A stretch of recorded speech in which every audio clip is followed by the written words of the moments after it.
মানবতা বিরোধী অপরাধের মামলায় পতিত সরকারের পলাতক প্রধানমন্ত্রী শেখ হাসিনা সহ ৩ আসামির বিরুদ্ধে অভিযোগ গঠনের মধ্য দিয়ে শুরু হয়েছে বিচার কাজ।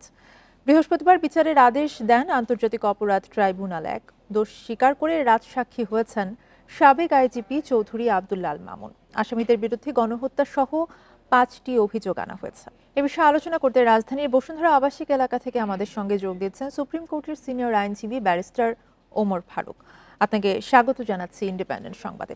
আপনার কাছে প্রথমেই যে প্রশ্নটা করতে চাই সেটা হচ্ছে যে রাজসাক্ষী হওয়ার নিয়মটা আসলে কি?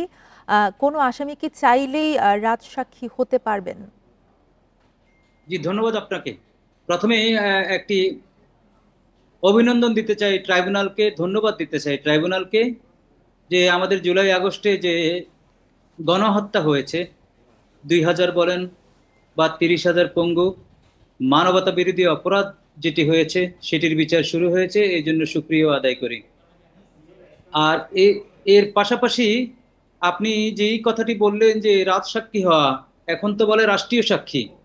আগে এটা রাজার আমলে ছিল বিধায় রাজারাই ক্রিমিনাল মামলাগুলো করতেন, বর্তমানে রাষ্ট্র তাই রাষ্ট্রীয় সাক্ষী হওয়ার বিধান এটি আমাদের সিআরপিসিতে 337 এবং 338-এ এটি আছে, একটা বিধানই আছে। ফার্স্ট ক্লাস ম্যাজিস্ট্রেট 10 বছরের নিচে সাজা হলে এরকম সাক্ষী আহ্বান করতে পারেন বা সাক্ষী হওয়ার একটা বিধান আছে। আর সেশন জাজের ক্ষেত্রে পরের সেকশনে সেশন জাজ এই যে কোনো সময় রাজসাক্ষী বা কেউ সাক্ষী দিতে চাইলে তা আহ্বানও করতে পারেন।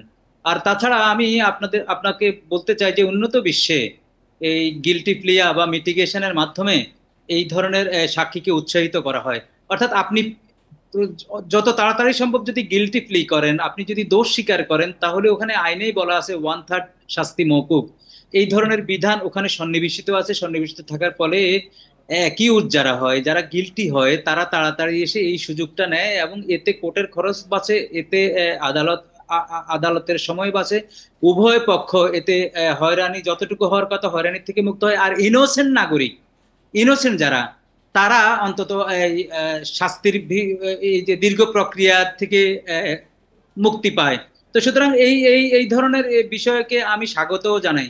এখন এই যে উনি রাজসাক্ষী হলেন, এই রাজসাক্ষী উনি কি আন্ডার কম্পালশনে হয়েছেন না ভলেন্টারি হয়েছেন, এগুলো ডিফারেন্ট বিষয়, কিন্তু আমি মনে করি এর মধ্য দিয়ে এই বিচারটা ত্বরান্বিত হবে বলে আমি মনে করি। তাহলে সেক্ষেত্রে আপনি যেটা বলছিলেন যে মানবতা বিরোধী অপরাধের মামলায় দোষ স্বীকার করেছেন রাজসাক্ষী সাবেক আইজিপি চৌধুরী আব্দুল্লাহ আল মামুন, কিন্তু তিনি কি আসলে এর ফলে দায় মুক্তি পাচ্ছেন? দেখেন, গিলটি প্লিয়া আমাদের এখানে কিন্তু একটা সেকশন সন্নিবেশিত হয়েছে। আমি যদি স্পেসিফিক্যালি বলি গিলটি প্লিয়ার সেকশনটা, সেটি হলো আমাদের সিআরপিসিতে 243 and 265 এখানেও কিন্তু নতুন সন্নিবেশিত করা হয়েছে। আমি জানি না এটাকে সামনে রেখে করা হয়েছে কিনা।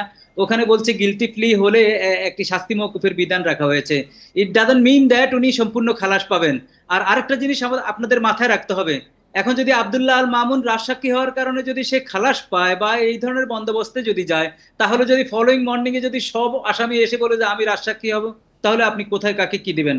যদিও তখন বলা হবে যে হ্যাঁ ঠিক আছে, কোর্ট কাকে নিবে না নিবে সেটিও একটি ডিসক্রিমিনেশন আছে, কিন্তু যখন আইনে বলা আছে তার এই সুযোগ আছে। এখন আব্দুল্লাহ আল মামুনের সাথে যদি বাকি বাকি 5-7 জন 10 জন এসে বলে আমিও রাজসাক্ষী হব, তাহলে তো একটা কথা থেকেই যায়। তো সুতরাং একদমই যে দায়মুক্ত হবে তা তো না। আর আব্দুল্লাহ আল মামুনদের বিরুদ্ধে তো অনেকগুলো অভিযোগ, অনেকগুলো মামলা, হয়তো এটাতে ওনার শাস্তি কম হবে, অন্যগুলোতে শাস্তি হবে। আর ওনার শাস্তি কম হলেও কতটুকু হবে, হয়তো ফাঁসি হওয়ার কথা ছিল, ওনাকে আমৃত্যু কারাদণ্ড হবে, তবে উনি রেয়াত পাবেন, উনি এই সুবিধাটা পাবেন। আর্লিয়েস্ট পসিবল টাইমে যে গিলটি প্লিটা করেছেন এটার বেনিফিট উনি পাবেন। এটা বাংলাদেশের ডোমেস্টিক আইনেও আছে, আন্তর্জাতিক আইনেও আছে, রুল অফ ল কান্ট্রি যেগুলো ক্লেম করে সেখানেও আছে। তো সুতরাং আমি মনে করি এটি একটি ভালো দিক এবং ভালো বন্দোবস্ত এবং শুভ সূচনা, এবং বিচারটা তড়িৎ হবে, যেটা শহীদ পরিবার। আরেকটা বিষয় একটু জানবো যে বিচার কাজ শুরু হয়েছে শেখ হাসিনা সহ ৩ আসামির বিরুদ্ধে অভিযোগ গঠনের মধ্য দিয়ে। এই বিচার নিয়ে আপনার কি পর্যবেক্ষণ? আমি খুব প্রত্যাশা করি দ্রুতই মানুষ প্রত্যক্ষ করবে এই বিচারটা, কারণ জুলাই আগস্ট যে বিপ্লব হয়েছে সেখানে আমি একজন অংশীদার। আর তাছাড়া আমার কাছে এখনো আমি ওই ছবিগুলো দেখি না, আমি দেখতে পারি না ইয়ামিনের কথা, মুগ্ধের কথা, আবু সাইদের কথা, সাভারের কথা, পুলিশের যেই ছেলেকে গুলি করতে করতে করতে করতে তারপরে ওয়ালে যাকে গুলি করছে, হেলিকপ্টারে গুলি করছে, এগুলো আমি বিভৎস আমি দেখতে পারি না। আমি বিশ্বাস করেন, আমি এগুলো একদম আসলেই আমি তাড়াতাড়ি ক্রল করে দূরে সরে যাই। এই বিভৎসতার বিচার যদি না হয় আমরা দায় মুক্ত হতে পারবো না, আমরা পৃথিবীর কাছে অসভ্য হয়ে যাব। অর্থাৎ আমাদের ইমেজ যে সংকটটা তলানিতে, সেই ইমেজকেও পুনরুদ্ধার করার জন্য, রুল অফ লকে পুনরুদ্ধার করার জন্য, অর্থাৎ অপরাধীর শাস্তি নিশ্চিতকরণের মধ্য দিয়ে আমরা একটা নতুন বন্দোবস্তে যাব, নতুন জগতে যাব, রুল অফ লয়ে যাব। তো সুতরাং আমার প্রত্যাশা অনেক, এবং জি। প্রত্যাশার এই শুভ সূচনার মাধ্যমে আমি স্বস্তি প্রকাশ করছি, এবং আমি মনে করি শহীদ পরিবার যারা তারাও স্বস্তি প্রকাশ করবে। এবং শহীদরা আমরা বলি যে তারাও হয়তো তাদের আত্মা শান্তি পাবে, যারা পঙ্গু তারাও অন্তত দেখে তারাও যাবে বিচার। জি আর বিচার পাবে। পাশাপাশি আপনার মাধ্যমে আমি আবেদন জানাই যে এই পঙ্গুত্ব বরণ আমাদের সময় স্বল্পতার কারণে আসলে আমরা বিস্তারিত আলোচনায় যেতে পারছি না। আপনাকে অসংখ্য ধন্যবাদ আমাদের সাথে যুক্ত হওয়ার জন্য।